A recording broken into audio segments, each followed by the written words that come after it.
Somos el área de psicología de AMATE, Asociación de Cáncer de Mama de Tenerife.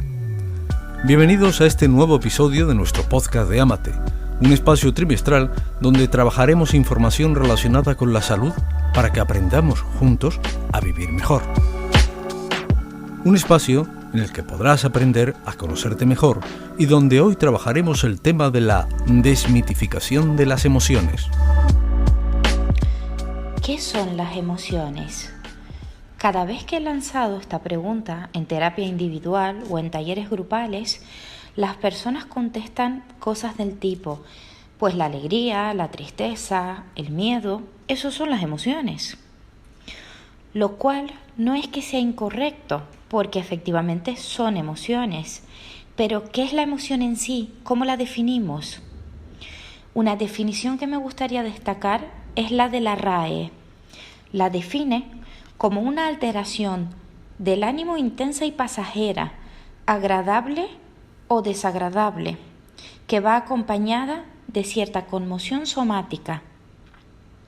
Ardua tarea la de intentar definir las emociones con las palabras, pero en mi búsqueda, esta definición fue la que más me atrajo la atención. Para profundizar un poco más en este concepto, me gustaría explicar de dónde salen las emociones. Estas se producen en nuestro cerebro, concretamente en el sistema límbico. Es una porción del cerebro situada inmediatamente debajo de la corteza cerebral y que comprende centros importantes como el tálamo, el hipotálamo, el hipocampo y la amígdala cerebral. En el ser humano, estos son los centros de la afectividad. Es aquí donde se procesan las distintas emociones y las personas experimentamos penas, angustias y alegrías intensas. El papel de la amígdala como centro de procesamiento de las emociones es hoy incuestionable.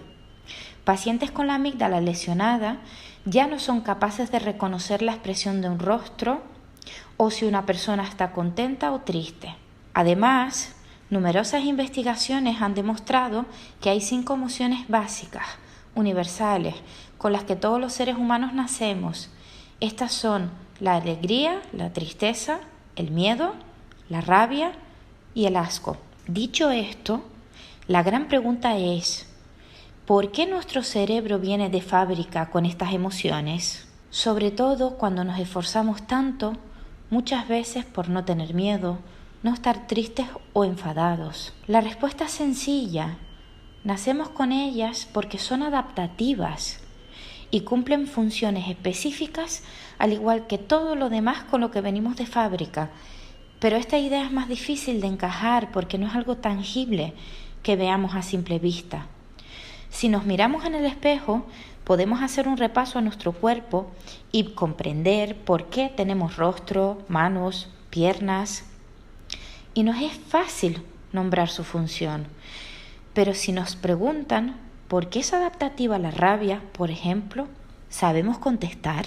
La rabia sirve para poner límites, atender nuestras necesidades y defender el espacio propio.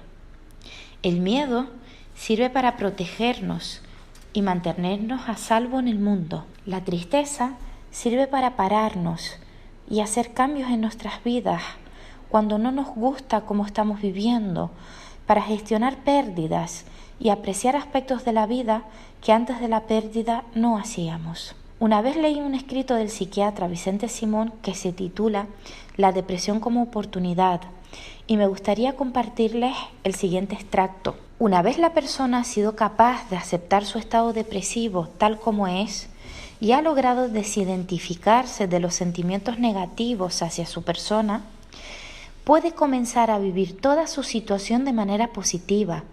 Va a ser capaz de considerar a la depresión como a un aliado, como una oportunidad para replegarse sobre sí mismo, para pensar sobre el sentido de su vida y replantearse su futuro.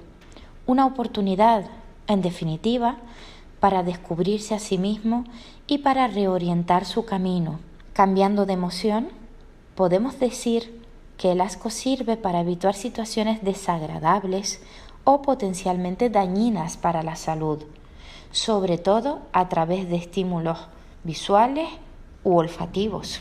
La alegría genera actitudes positivas hacia uno mismo y los demás, favorece el altruismo, la empatía y sirve para establecer nexos y favorecer las relaciones interpersonales. De ahí que, cuando alguien recibe un diagnóstico de cáncer de mama y nos llega a consulta, una de las primeras cosas que hacemos es decirle al paciente o a la paciente que se permita sus emociones, sobre todo su tristeza, su rabia y su miedo ante este nuevo acontecimiento de vital importancia, puesto que son las emociones que más tendemos a reprimir por la educación que hemos recibido. Ante un diagnóstico de cáncer de mama surgen innumerables miedos del tipo: me voy a morir, puede salir mal la operación, pueden ir mal los tratamientos, me van a despedir, ¿cómo va a reaccionar mi pareja? ¿Mis hijos, mi familia van a sufrir? Pero el miedo juega aquí un papel crucial, es el que hace que vayamos al médico, a las pruebas, que entremos al quirófano o nos pongamos tratamientos como la quimioterapia. Se activa para ponernos en marcha para la supervivencia. También puede aparecer la rabia, la famosa pregunta de ¿por qué a mí? O simplemente el disgusto de tener que estar pasando por esto. Si logramos canalizar de una manera adecuada esta rabia, nos sirve, por ejemplo, para poner límites, decir que no a cosas que hacíamos antes del diagnóstico y nos agotaban, no nos dejaba tiempo para nuestras necesidades, para cuidarnos. La rabia es el motor que nos ayuda a tener conductas de autocuidado en el proceso. Por último, la tristeza. Un proceso oncológico suele ser largo y diariamente hay síntomas, dolores o problemas que, sobre todo, con el paso del tiempo desaniman.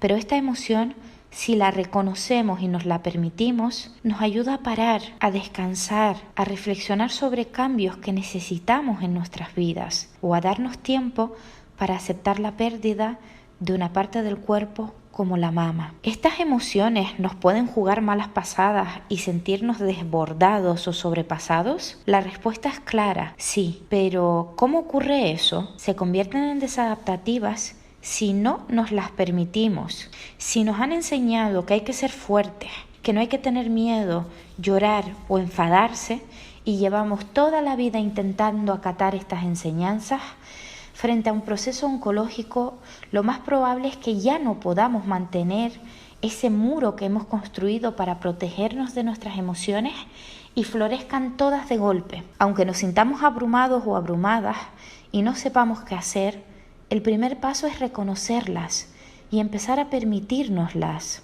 Y si a esto le sumamos ayuda psicológica por parte de un o una profesional especializada, podemos empezar a deconstruir lo aprendido y velar de la mejor manera posible por nuestra salud física y emocional para que el proceso oncológico se haga lo más llevadero posible.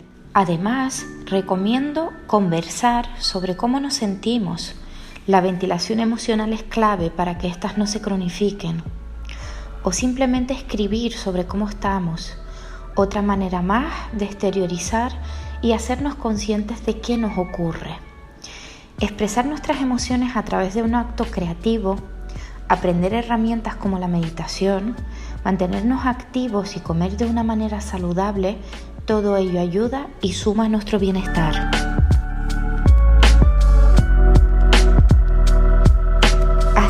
Nuestra reflexión de hoy sobre las emociones. Nos despedimos hasta el próximo podcast. Déjanos tus comentarios, te leemos.